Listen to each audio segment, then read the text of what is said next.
Gan būvniecības process, gan ēkas tapšana bija ļoti gan emocionāls, gan tāds sadarbības parauga stunda, kā pašvaldība ar savu speciālistu komandu var sasniegt ļoti augstus būvniecības kvalitātes rādītājus.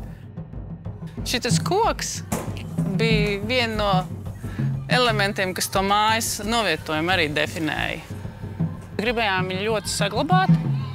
Tā māja ir minimālais attālums līdz kokam, un arī viņš super palīdz ēnot tās dienvidu klases un arī sajūt, ka tev koks aug pie paša loga.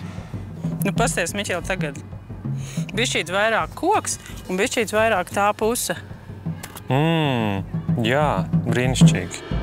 Skats īstenībā parāda arī vienu no mājas uzbūves tādiem galvenajām lietām, ka ir tas pamata apjoms un ir 3 metāla namiņi. Un caur katru to namiņu iet 4 grupas. Bērndārza uzbūve lakoniskā ar zāli centrā un telpām, klašu telpām pa perimetru. Un tomēr tādu skaidru orientāciju, kur 3 pusēs no austrumiem līdz rietumiem tā saule vajadzīga. Es domāju, ka to modeli var diezgan ērti pārnest citā vietā, jo tas plāns nav pārlieku specifisks.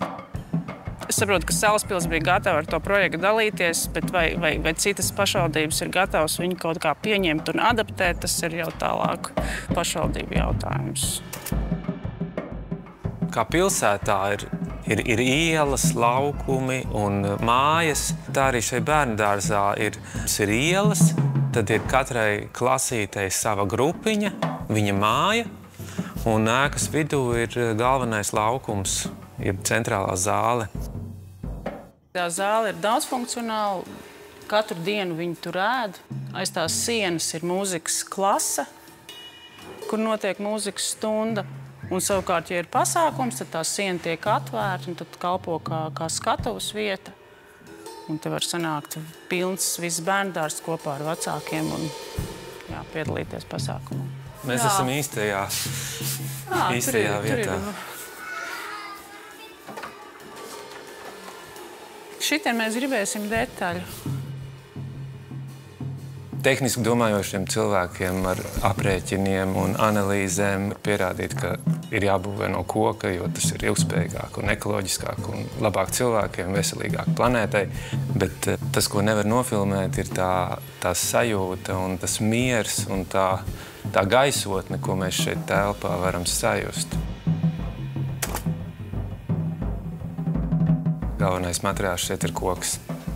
Un tāpat laikā šī kolona ir kā tāds antīkās būvniecības paraugs, jo tikai tādā mūsdienīgā izpildījumā šī te līmētā 24 cm kolona ugunsgrēkā stundu notur visas ēkas konstrukcijas un šādā paņēmienā ar līmēta masīvu koka karkasu var būvēt ļoti augstas ēkas, un tas ir jaunais dzelzbetons, kurš vienkārši mums Latvijā ir jālietojas vien vairāk.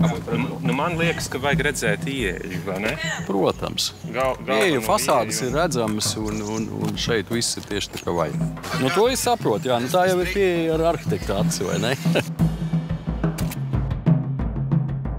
Šis jaunākais bērndārzs vispār ir būvēti padomju laikā kā standarta projekti. Un, protams, ka mēs esam darījuši visu, lai viņus labi iekārtotu, uzlabotu, bet šādu vidi jau nevar radīt. Viņu var radīt tikai tukšā vietā. Viņu nevar radīt, pielāgot kaut kādas vecas telpas. Tas ir pārāk sarežģīti un smagi. Ja mēs varam radīt kaut ko labu, unikālu un ko var paņemt arī kāda cita pašvaldība, tad tas pavelk kopumā mūs uz augšu.